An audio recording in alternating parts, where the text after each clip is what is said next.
And Aaron continues to strengthen as much as 10 miles an hour just in the last several hours, and likely to strengthen more through the afternoon and the days to come. I'll show you what it's going to look like. Train routes from D.C. to the Triangle canceled. What caused a CSX train to jump the tracks? Wanted. Police are searching for a man linked to alleged sex offenses. We're live with an update here in just a few moments. And right now you're looking at a live picture from Carolina Beach. You can see some folks venturing in the water there, and looks very breezy.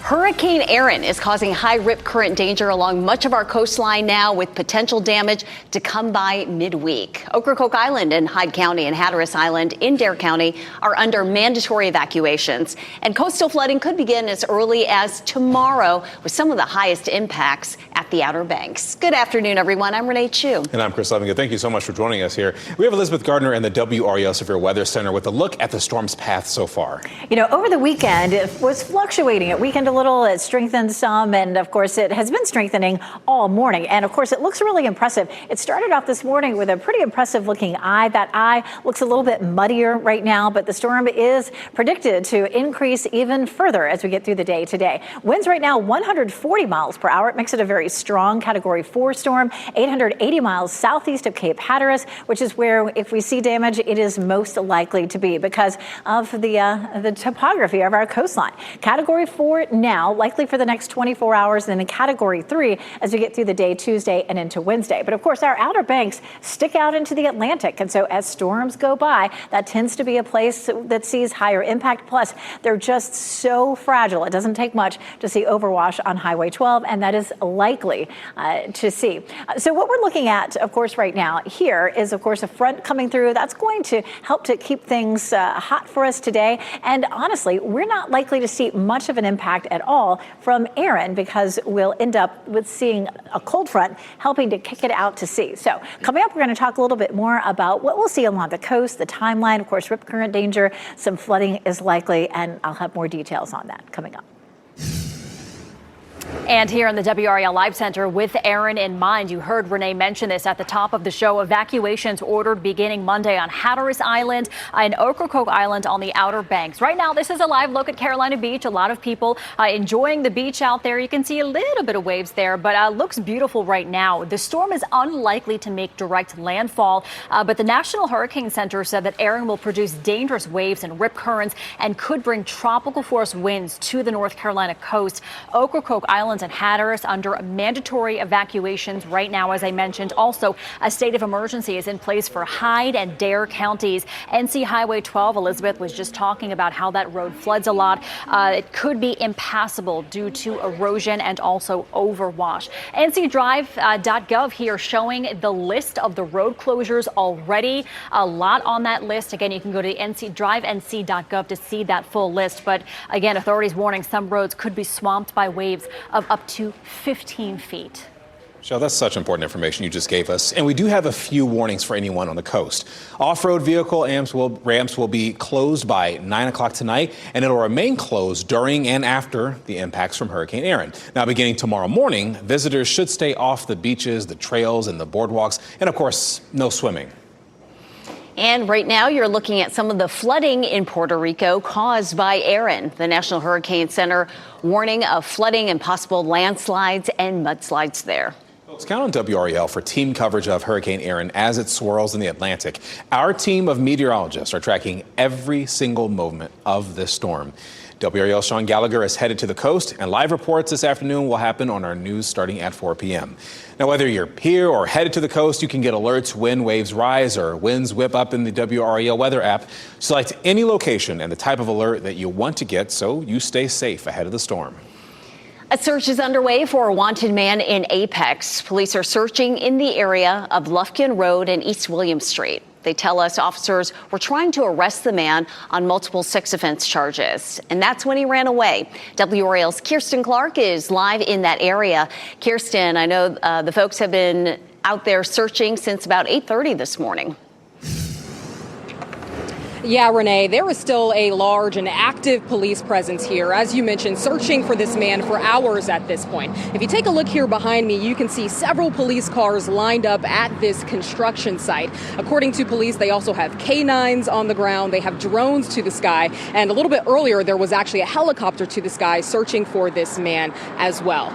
I want you to take a look at this footage from Sky 5 and here on the ground earlier. At 8:30 this morning, we learned the man ran from officers. He is described to be Hispanic, about 5 feet tall, and last seen wearing a baseball cap and a long-sleeved neon yellow shirt.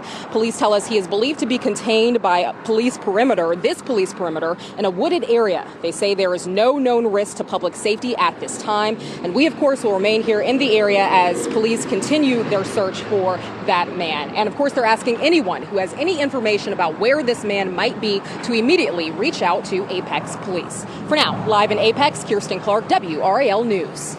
Police say no charges will be filed in the crash on Six Forks Road in Raleigh that killed a woman. That crash happened early yesterday morning at the Lassiter Mill Road intersection, and that's near North Hills.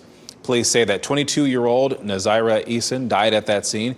Investigators believe that she ran the red light at the intersection and then hit another car.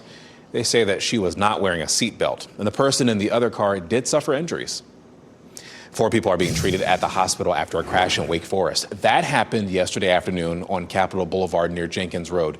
The crash closed the southbound lanes while investigators gathered evidence, but no word yet on a cause or even charges.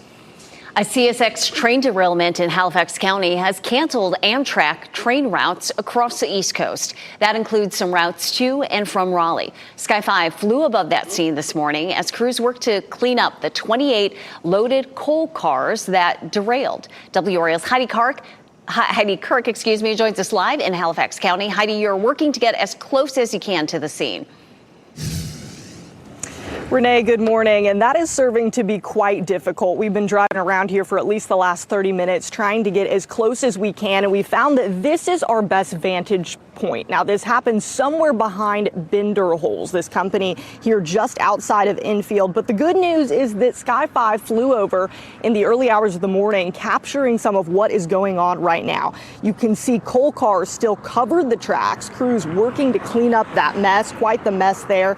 Now, according to a CSX spokesperson, no one was hurt and that derailment did not impact any waterways or release any harmful toxins. But we're feeling those impacts in other ways. According to Amtrak's website, all routes from Washington, D.C. to Raleigh are canceled, and at least 11 routes from Miami to New York.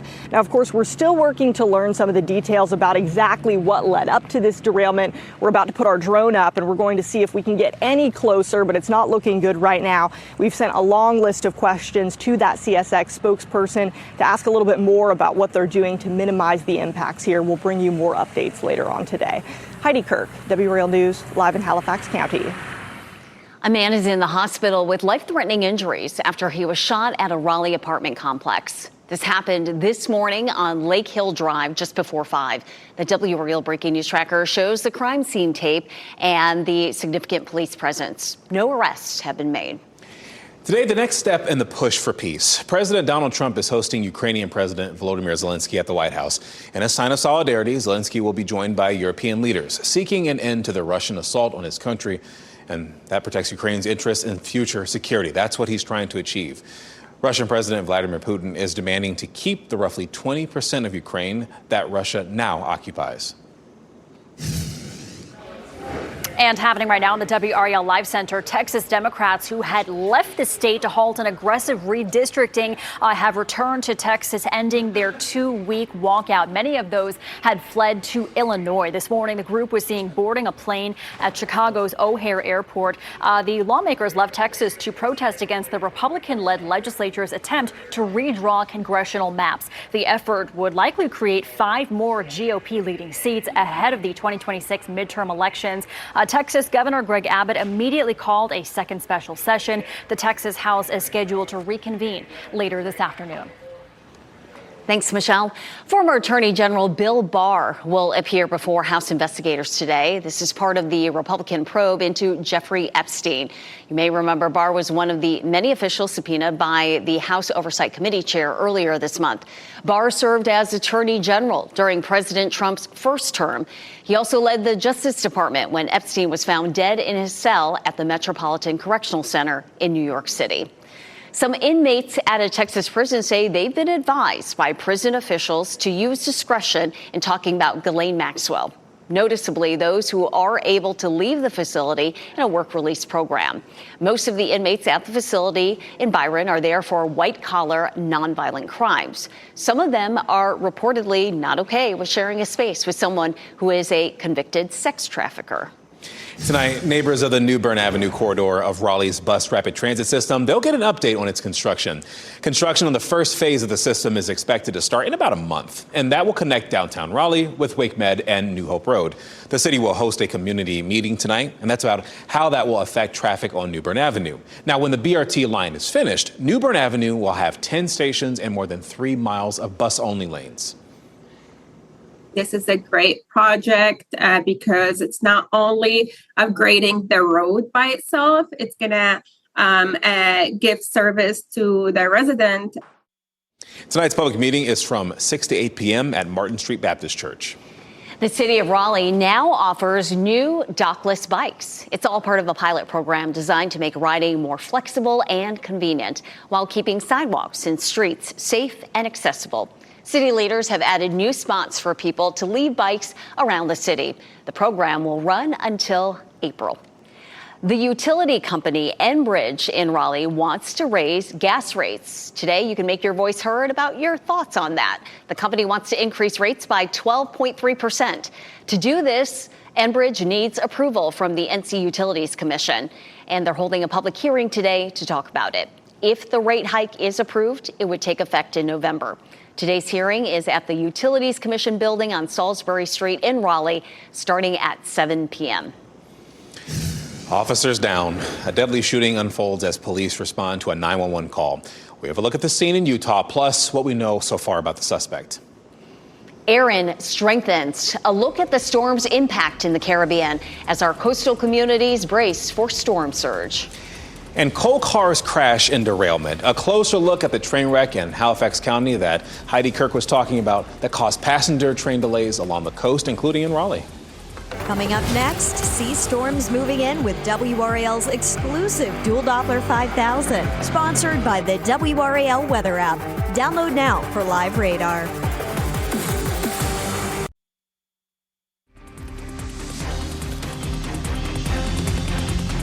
Well, this is nice to look at. A live look at Lake Gaston this afternoon as we have our weather forecast. Things are supposed to get slightly cooler in the days to come. Elizabeth Garland will get you a check on that as you're watching WRAL News, available on Hulu and the WRAL app on your TV or your streaming device.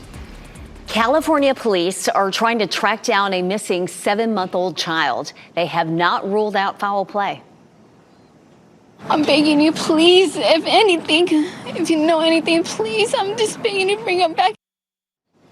That was baby Emmanuel's mother, Rebecca, at a news conference with the child's father on Friday. She says she was changing her son when someone hit her from behind and took her child. And that was more than 3 days ago. Now police say Emmanuel's parents have been less than cooperative in the investigation. An independent group also rescinded their $5,000 reward offer. They say there are just too many missing and confusing parts to this story. 2 police officers are dead and another is hurt after they were shot in Utah. They were responding to a 911 call. A police canine is also being treated for injuries. Police say the officers requested additional units and then stopped answering their radio. Agencies responded to the call and a suspect was taken into custody at the scene.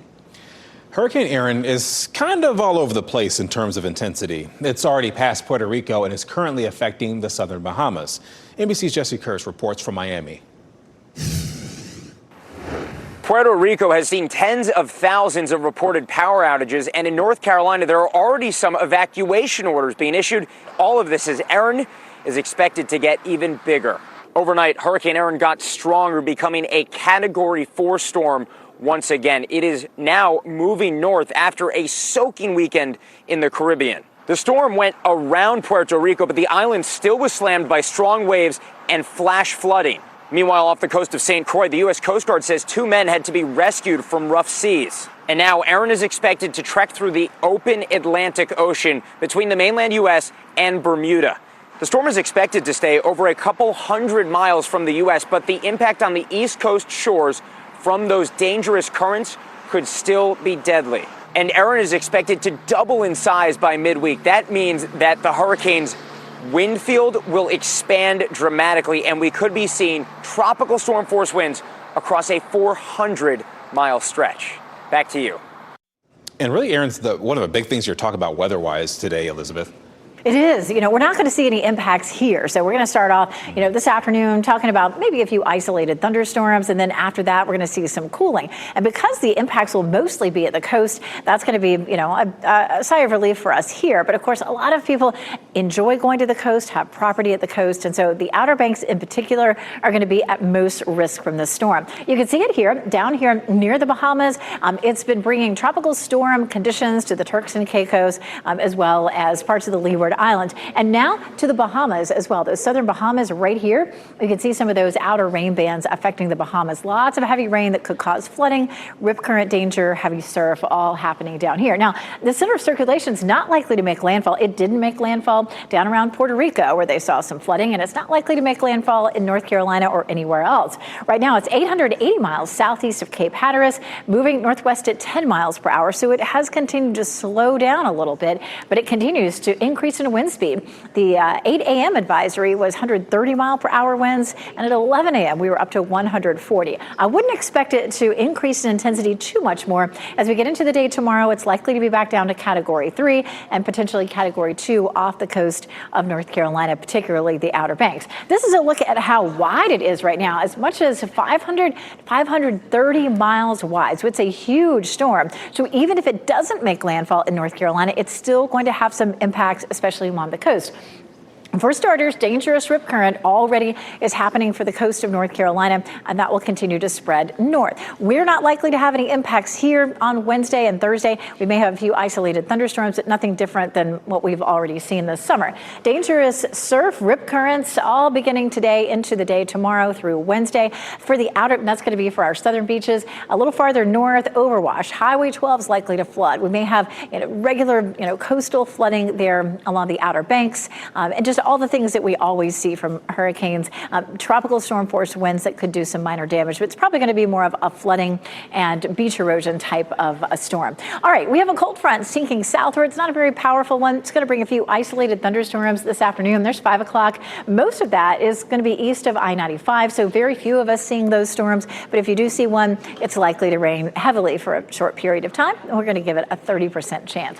Lots of kids at college now. A lot of people walking around enjoying a warm but sunny afternoon there in Chapel Hill. It's already 85 degrees with a dew point of 72. Expect 92 this afternoon in Raleigh, 91 in Durham, and 96 in Fayetteville. So running a little above normal. And our heat index this afternoon, 97 to 98. So it's definitely a hot one. It stays pretty sticky and steamy really all the way up until we get closer to the weekend. So even though we're going to have some cooler temperatures, we're not going to get a big break from the humidity, but it won't feel as hot as it does today. We're going to see for Wednesday and Thursday when we'll see the storm along the coast. Again, just pretty typical situation for us. We're not going to see any major impacts as we get into the weekend and beyond.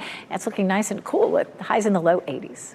Look, I'll take some 80s. All right, thanks, Elizabeth. All month long, we are helping area animals find forever homes. It's for our Clear the Shelters adoption event. There are plenty of animals in need of forever homes at the Carolina Animal Network in Wendell. To learn more about this and other participating local shelters, go to WRAL.com/shelters.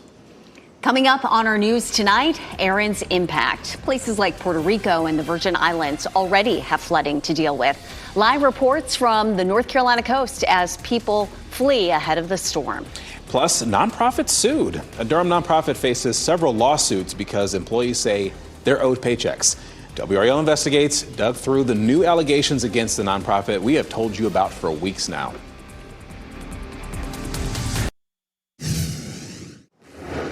Late nights and lazy mornings are part of summer, but as the first day of school approaches, getting your child back on a regular sleep schedule is critical. 5 on your side's Keely Arthur shares 5 easy ways to get your child back on track. First, start shifting sleep now. Move bedtime earlier by about 10 to 15 minutes at night until you get them to their proper time. Doctors specializing in sleep say children kindergarten through high school should get 10 to 12 hours a night. Next, limit evening activity. Get rid of their tablets and please limit their caffeine, even heavy meals. Then I want you to create a nice sleep time routine. Make it consistent for your child and even make sure that their bedroom is clean, cool, and comfortable. That will help. Finally, when they wake up, expose them to sunlight. That will help with their circadian rhythm and get them started for the day. Talk to your children about the importance of sleep. We talk to them about the importance of what we eat. And if you think about the 3 key pillars of health, diet, exercise, and sleep. So talk to them about it, about how important it is. And you may be surprised of how they might respond to it. Now, even after you've done all those things, if your child is still really sleepy, Dr. Wells, who you just heard speaking there, says that may be the sign of an underlying issue, and you should probably talk with your child's doctor. Keely Arthur, 5 on your side.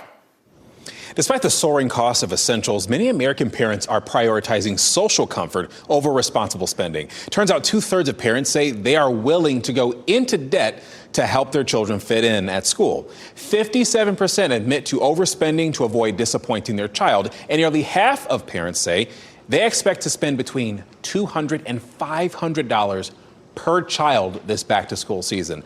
But nearly 60% have not discussed the budget with their children, which is what's going to bring us to our question of the day. Would you be willing to go into debt so that your child could fit in at school?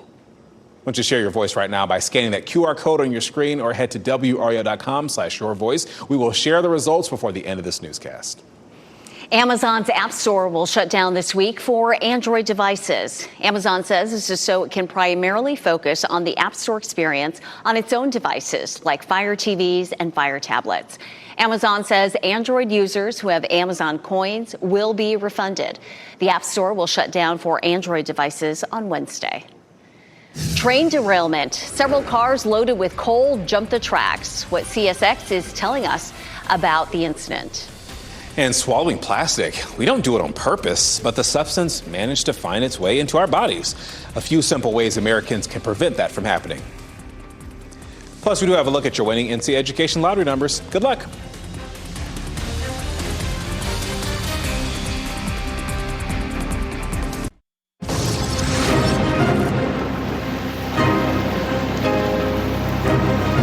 The Atlantic's first hurricane of the season is now a Category 4 storm. Hurricane Erin jumped to a Cat 5 over the weekend as it swirled around the warm water, but it has since eased back down. August is when the tropics usually come alive. It is the peak time of the season. Elizabeth Gardner in the WRAL Severe Weather Center with a look at Erin's path. And of course, we've been tracking this one for several days. We've been able to watch it coming all the way across the Atlantic. As a matter of fact, we picked this one up just as it came across and out into the Atlantic from the coast of Africa. So it's been, well over a week. It has winds at 140 miles per hour right now, moving northwest at 10, and it's 880 miles southeast of Cape Hatteras. Already we have high rip current danger for our coast down to the south. Some of the islands of the Caribbean have seen some heavy rain, some flooding, certainly some erosion and some tropical storm force winds. That's exactly what we'll see along the Outer Banks. The conditions won't be as bad along our southern coast. You can see how the Outer Banks just stick out. And of course, they tend to take the brunt. Also, they're just so fragile. So we will likely have overwash on Highway 12. We'll have some coastal flooding that could damage some homes and buildings. We'll have tropical storm force winds and heavy surf, which will damage the beaches. And we'll have that to a much more minimal extent along our southern coast. It's likely to be Category 2 as it moves past the coast of North Carolina, and the timeline will be around mid to late day Wednesday through the morning hours Thursday, and then it very quickly moves on out into the Atlantic. Coming up, we'll talk in a little bit more detail about the impacts along the coast. And here in the WRAL Live Center, a live look at some of the places that are under mandatory evacuation beginning today. Hatteras Island and Ocracoke Islands on the Outer Banks. This is a live look right now. Ocracoke, it's beautiful, very calm. This is the most calm out of all of the cameras right now. Sunny, blue skies.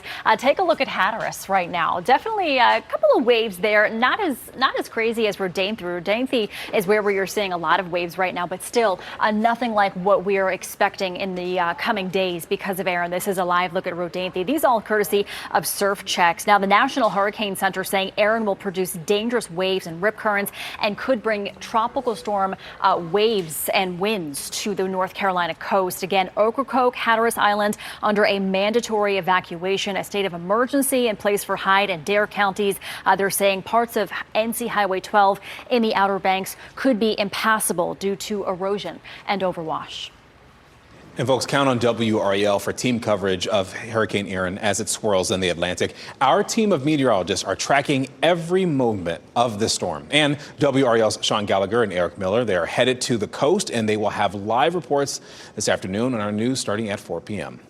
Now, although Aaron is unlikely to impact the Triangle, you can prepare your family for the next storm. Pack your emergency kit, stock up on supplies, and make a communication plan. Find the checklist on WRAL.com/hurricanes.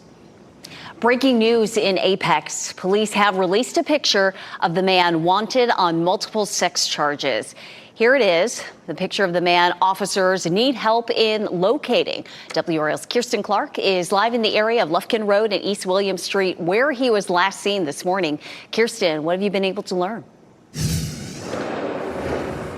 Yeah, Renee, police are slowly releasing more information. You saw the photo there of the man they are looking for. They are describing him as about 5 feet tall and last seen wearing a baseball cap and a long sleeve neon shirt. But what we've learned just a few minutes ago is that Apex police have actually called off this search as they were unable to successfully locate that man. I'll show you this area over here. That's where we saw cars just lined up, police cars, earlier looking for that man. They said that he was supposed to be enclosed in this wooded area, but as you can see, that is a vast area there. So they are still looking and still asking the public to look out for this man and, of course, to reach out to Apex police if they see him or hear anything about where he might be. We, of course, will still be here as well on the lookout and waiting to hear more information from Apex police about this search. But for now, live in Apex, Kirsten Clark, WRAL News.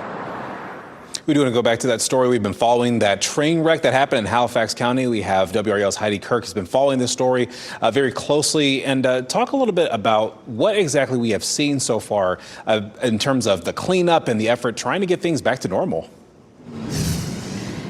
Well, Chris, good morning. It's been quite a challenge for us to get as close as we can to where that train derailed. In fact, I'm going to step out of the way and show you our best vantage point. You'll see with what we're dealing with here. We just put the drone up a few minutes ago, and because of that thick tree line that you're looking at here in Halifax County, it's hard to see from where we are. But the good news is we had Sky 5 fly above that just hours ago in the early hours of the morning, and you can see what's going on there as we speak. Coal cars still covering those tracks and crews working to clean up the mess. Now, according to a CSX spokesperson, no one was hurt and the derailment did not impact any waterways or release any harmful toxins from that coal that spilled out there. Now, we're feeling those impacts in other ways, however. According to Amtrak's website, all routes from Washington, D.C. to Raleigh are canceled, and at least 11 routes from Miami to New York. Now, of course, a lot of questions still remain here about exactly what led up to that derailment. We've reached out to CXS with a long list of questions. So far, they've not gotten back with us. We've sent along more questions on top of that. We're going to continue bringing you live updates throughout the day. Heidi Kirk, WRAL News, live in Halifax County. A stretch of Tryon Road in Raleigh will remain closed much of this week as crews work to repair a sewer main break. WRAL's Laura Levine explains how drivers can get around this closure. Laura. Yeah, Renee, this afternoon we did get that update from the city of Raleigh that this road closure here on Tryon Road, you can see causing this purple on the map. That's because crews are now there once again working on that water main break. Of course, the emergency road closure went into effect yesterday. Those crews returned to the scene earlier this morning around 6 a.m. So the city of Raleigh says that all of this is because of the nature and the scope of the work that needs to be done here. That's exactly why they've now had to extend the road closure on the eastbound lanes of Tryon Road here until the remainder of this week. So here's how you get around it if you do travel here on Tryon Road. You want to make sure that you turn left onto Avon Ferry Road and then turn right onto Lake Dam Trail. That's going to get you right back on the other end of this on Tryon Road to help navigate this road closure. We know many people take this road to avoid the major highway here. So it's something to keep in mind if you travel in this area. Renee, Chris? Thank you, Laura. That is good to know. The problem with plastics, how teeny tiny pieces end up inside our bodies and how they can affect our health. And honoring a legend, how former WNBA player Sue Bird is still making history.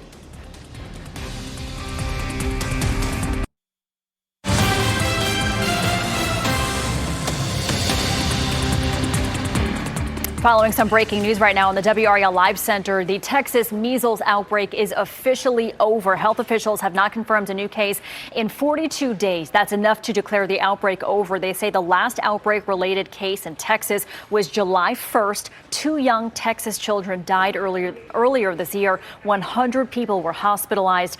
State officials say they will keep monitoring for new cases, but they credited testing, vaccination, monitoring, and education with helping to end that outbreak. That was a positive update in that story. Thank you, Michelle. The average person may swallow up to a credit card's worth of microplastic each week. They're in our food, they're in our water, and everyday household products, including laundry and dishwasher pods. But the biggest concern comes from PVAs, or polyvinyl alcohol. That's the plastic that dissolves in water. Microplastics contaminate the air in our house, and that again includes the fabrics that make up our rugs, the curtains, the sheets, even the clothes that we wear. People also tend to think because we don't see them and the smaller they are, the less damage they can do. And it's actually the opposite. The smaller they are, the harder they are to filter out. And breathing in and ingesting these tiny plastic particles can have harmful effects. Microplastics may contribute to heart attacks and stroke, to inflammation, hormone disruption, and potentially even linked to Parkinson's and dementia. Plastic pollution isn't just a faraway environmental issue, it's a human health issue as well. Yeah, not great. A few simple swaps from plastic can go a long way, including reusable water bottles, using wood, stainless steel, even silicone when you're cooking. Today marks World Breast Cancer Research Day. Medical experts say early detection is key to help prevent diseases from becoming worse. So is advancing research into the causes of disease. The risk for breast cancer rises the older a woman is when she had her first child. But with more people having children later on in life, experts say women in this risk group should be actively talking to their doctors. One researcher is trying to learn why it can be more aggressive compared to other cancers.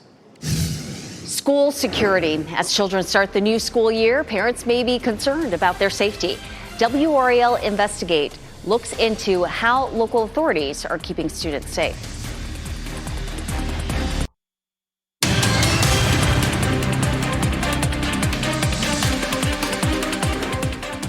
It is back to school or close to it for students around our area. WRAL Investigates is taking a look at weapons found at school and how that relates to whether the schools have weapon detectors. Sarah Kruger is live now from a Durham middle school to tell us about the story she's working on for our evening news at 6. Sarah. Renee, safety, of course, top of mind for many parents. And we here at WRAL Investigates have done a number of stories about weapons detectors. Some schools have them, some do not. Like here in Durham, they do not have them. But we were curious, what does the data show on if they are keeping weapons out of schools? Thank you. There you go. Have a good day. Last year, WRAL Investigates got to test a school weapon detector for ourselves. Step to the side right there. What we found is it caught 90% of the potential threats we tried to bring in. Showing an object down by your ankle there. Have anything on you? All right. We have a chisel here. All right, here we go. With a few years of use in school systems like Edgecombs, WRAL Investigates crunch the numbers, comparing charges for possessing a weapon on school grounds between school systems that do have weapons detectors and those that do not. What we found, a big difference. And tonight at 6, we will break down those numbers, exactly what we found. And as far as the state's biggest school system, Wake County, they do not have weapons detectors. And we're asking them, what is their plan moving forward? Sarah Kruger, WRAL News, live in Durham. Wake Tech Community College kicked off a new semester day with the highest enrollment in the school's history. The college welcomed nearly 28,500 students, and that's nearly 3,000 more students than this time last year. In fact, more than 9,300 of those students are new to Wake Tech, which is also a record. Don't forget, WRAL has you covered for the start of the new school year. You can find out where to find the cheapest supplies, how to prepare your child for the first day of school, and so much more by going to WRAL.com and searching the keywords back to school. 12:46 now, and this is just the beginning of Erin as it gets closer and closer to our coast, but no direct landfall. We are watching this very closely. Meteorologist Elizabeth Gardner in the WRAL Severe Weather Center with where Erin is now. Right now, it is sitting just to the north of the southern Bahamas, and it's headed northward. It did not make landfall here around the Turks and Caicos or over around Puerto Rico, but did do some damage. There was a lot of heavy rain and some tropical storm force winds. It is a huge storm. I think we're fortunate that it hasn't made landfall, and it's not forecast to make landfall. It is forecast to be Category 4 for the rest of the day today, and then Category 3 tomorrow. The time period where it'll have the biggest impact on our coastline will be Wednesday and Thursday. Notice this is 8 a.m. Thursday here. That's 8 a.m. Friday. So by Friday, it is out of here. It is going to be moving very quickly. We're going to have a cold front that comes in and kicks it right out. But until that happens, it will continue this northerly trend, and of course, it will get somewhat close to the Outer Banks, and that's where we're most concerned. Let's take a look at Futurecast,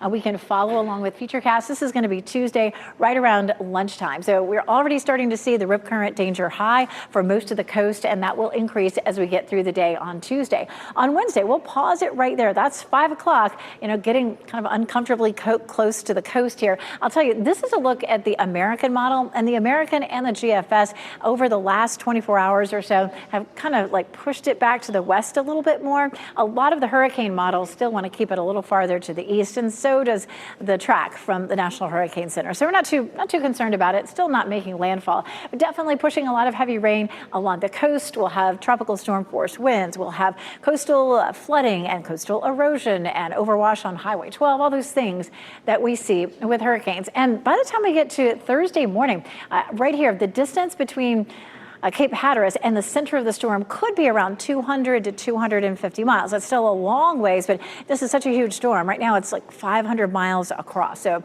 it's a big one. But again, fortunately, the center of circulation, the worst of it, those strongest winds will stay offshore.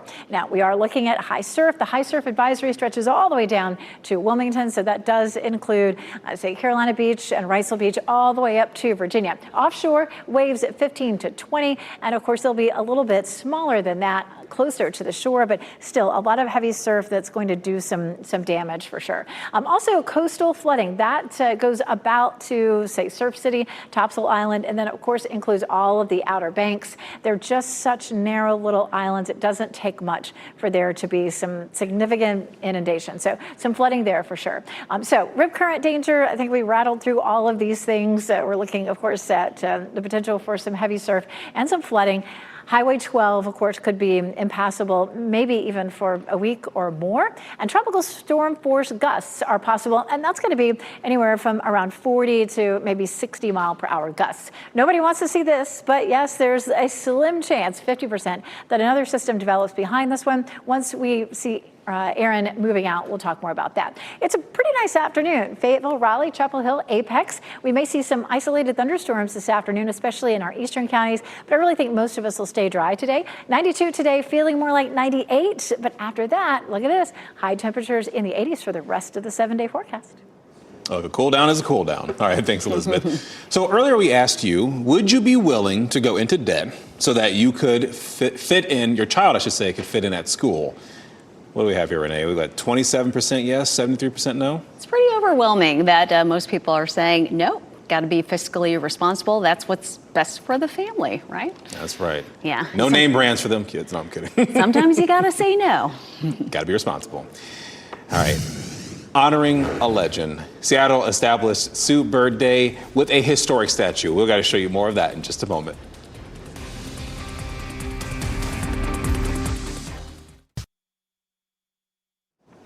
As we wrap things up, here's a look at a few of the headlines we're following today.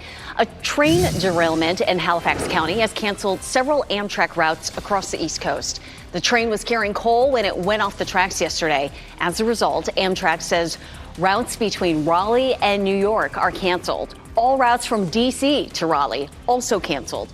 We've reached out for more information on what caused the derailment. Apex police have called off the search for a wanted man. Police say that officers were trying to arrest him in connection with sex crimes before he ran off this morning. Well, Sky 5 shows law enforcement searching around the area of Lufkin Road and East William Street, but no known risk to the public at this time.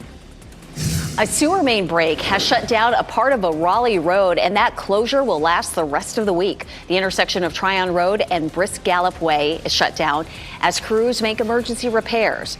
Eastbound traffic is being detoured at Avett Ferry Road, then onto Lake Dam Road and back onto Tryon. There is a chance the road could reopen earlier than expected. The U.S. Postal Service will soon release a new forever stamp honoring former President Jimmy Carter.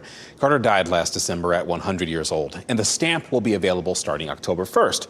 It would have been Carter's 101st birthday.